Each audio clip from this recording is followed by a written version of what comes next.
Hi, welcome back.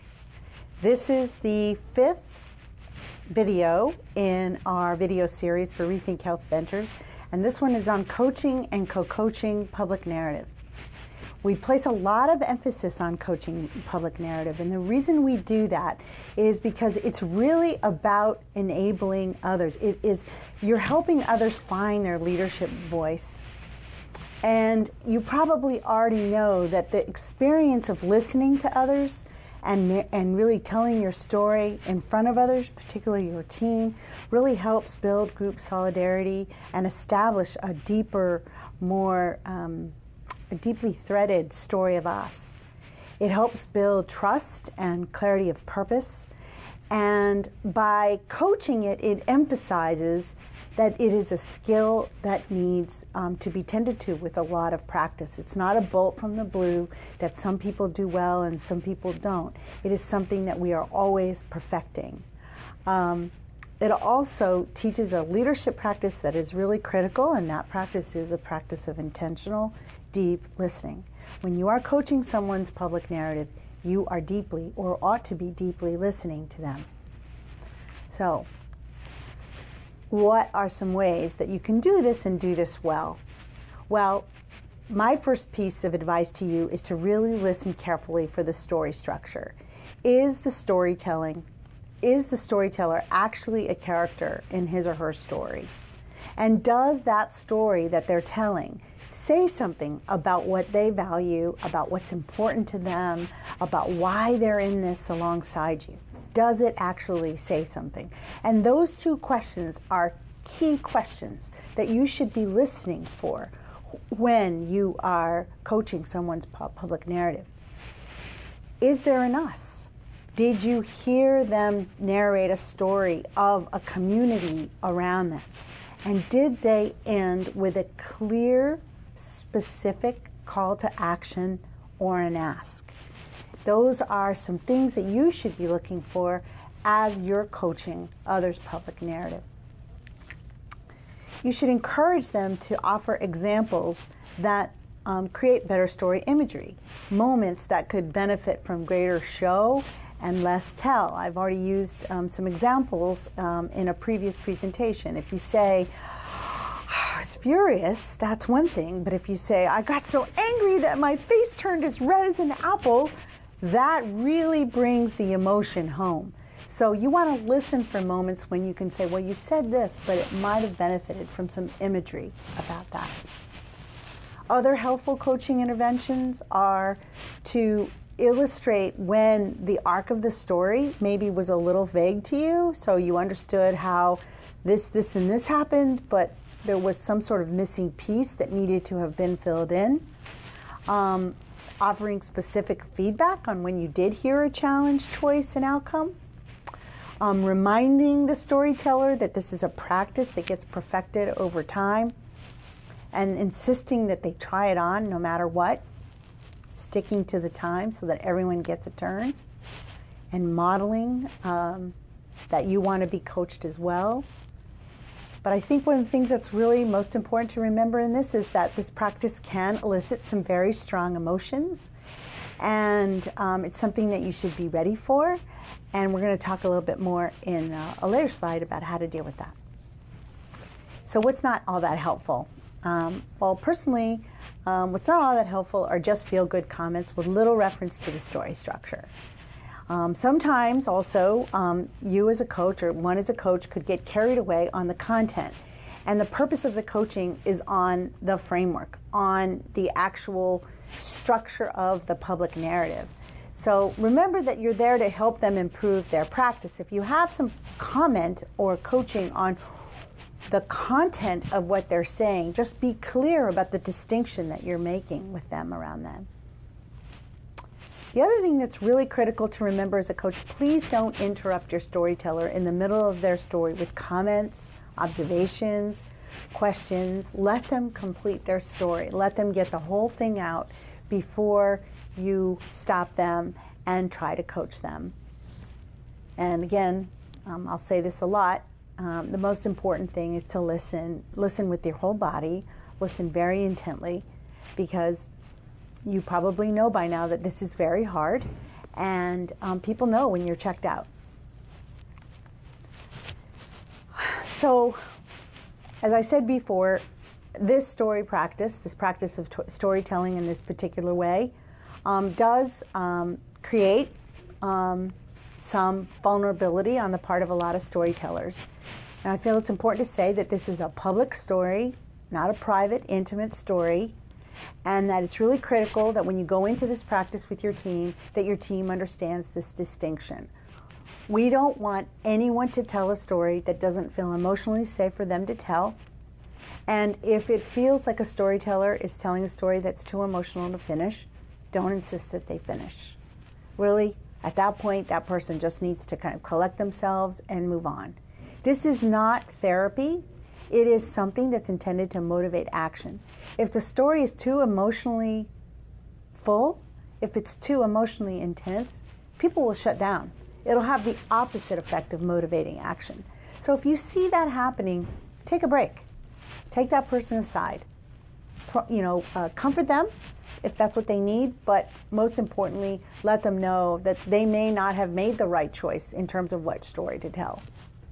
It's critical that you model the kind of authenticity and vulnerability you want to see in others, but that you try to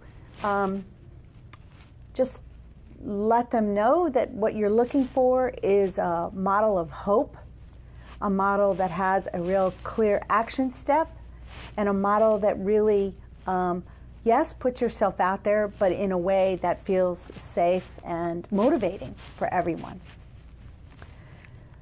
So you go into your small group experience, you pair off, you do your small group. If you're dealing with a group of more than four people, it's a good idea to come back as a bigger group and invite a couple of participants in front of the room to share their stories for coaching from the room. So if you do that, once you do that, I think it would be wise if you debrief the experience with some of the questions that we've offered here on this slide. Asking your participants, it could be a room of 20 people, it could be a room of 8. What was this like for you? How did it feel? What did surprise you about this practice? What do you want to learn more about? How might you use this in our work together? So what we're suggesting is if you did have this as an afternoon workshop or a morning workshop, after your story of self, they would watch the video, they would do the small group work, they would come together in a larger group, and you would debrief with these questions. Same with the story of us. So you could make a morning or even possibly a full day out of this story experience using these videos. So now, what we're going to do is I'm going to narrate my story again, and then Pedro will come and he will coach me on my story. Hi, my name is Ella Auchincloss, and this is my story of self, us, and now. I grew up in West Texas along the New Mexico border.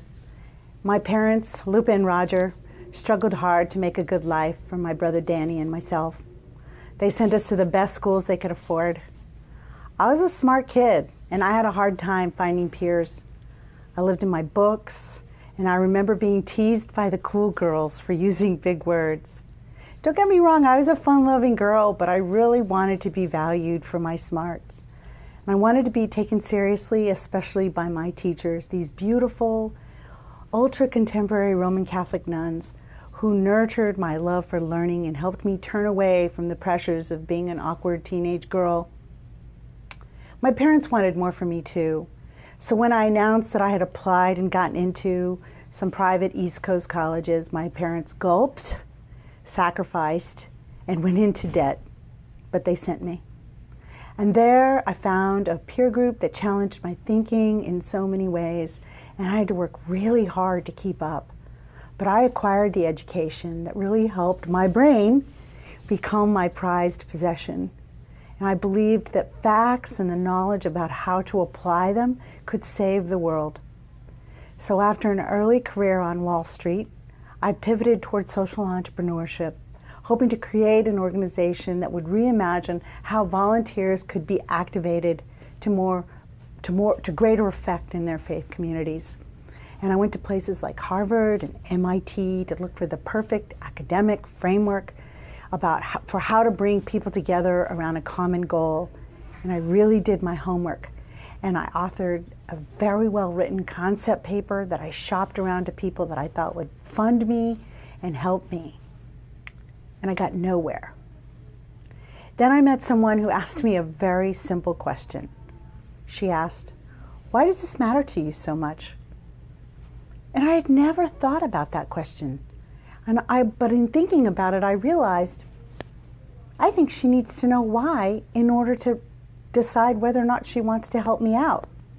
So once I got clear on that question of why this mattered to me, I went back to her and I shared why. And then she offered me the coaching and the mentorship that I needed to redraft my strategy. Well, this experience shifted my search for the perfect framework and led me to Marshall Ganz. And while yes, he was at Harvard, you can imagine the irony that I felt when he told me that his work was gleaned from working with the Mexican farm workers of Texas, New Mexico, and California, people who looked just like me and who spoke Spanish just like my grandmother, and that he was inspired by them and their use of Roman Catholic devotional practices.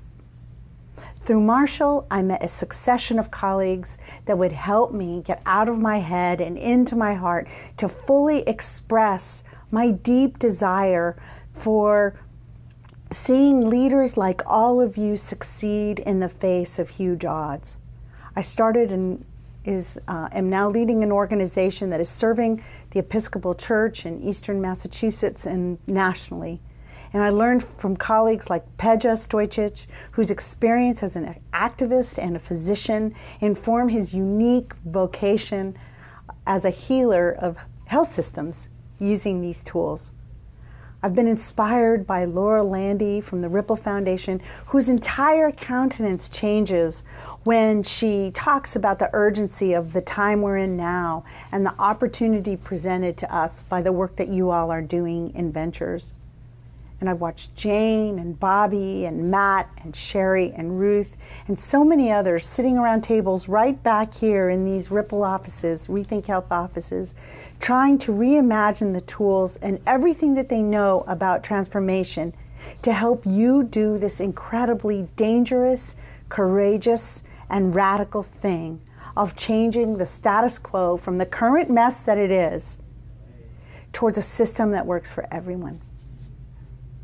I've listened to your values propositions and I've reviewed your presentations, and they're smart and very well developed.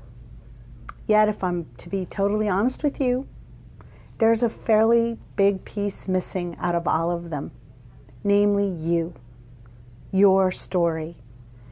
The people that you need to bring alongside you, they need a lot more than facts and figures tucked into a tidy presentation to achieve the breakthrough action that this project promises.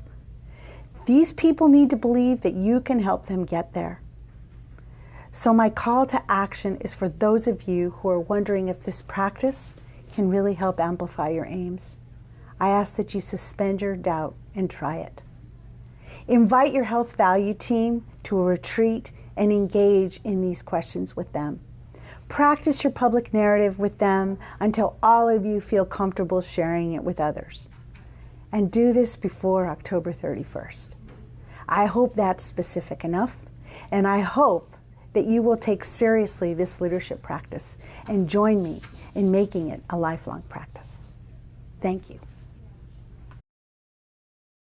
Thank you so much for sharing your story. It was really interesting to listen to it and to learn about all the different components of the public narrative that we talked about. Thank you. Is it okay if I give you some feedback and sure, coach please. you a little bit? Yes, great. Thank you. So first of all, I think you have all the three components. Like you have the story of self, where you describe your experience in the school and transitioning and going East Coast and doing all of that.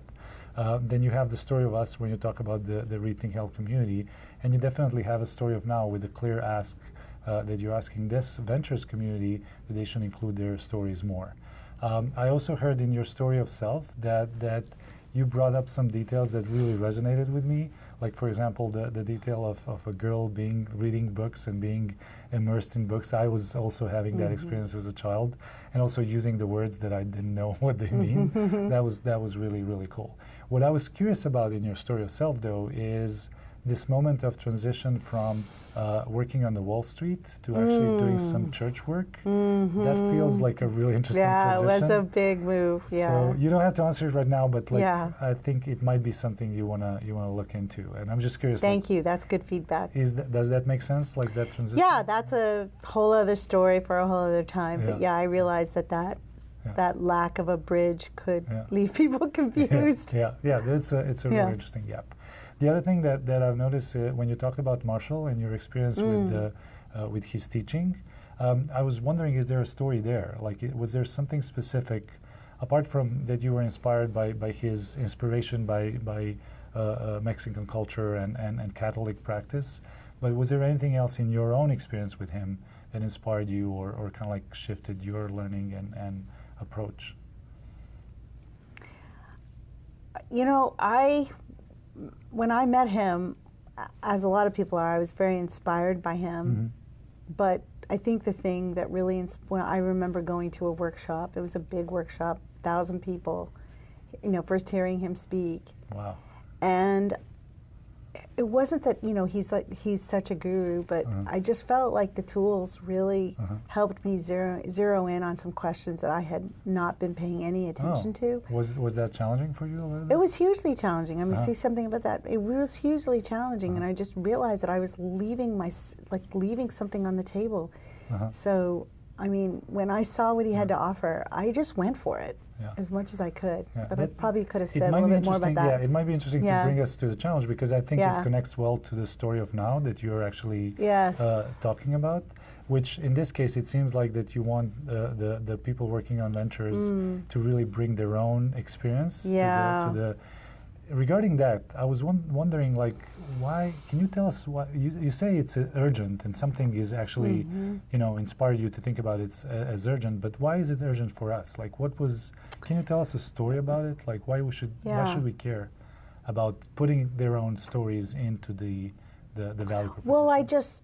Well, I mean, I can only speak for myself, right? And in speaking for myself, I realized that I was leaving a lot on the table by not putting myself in this story.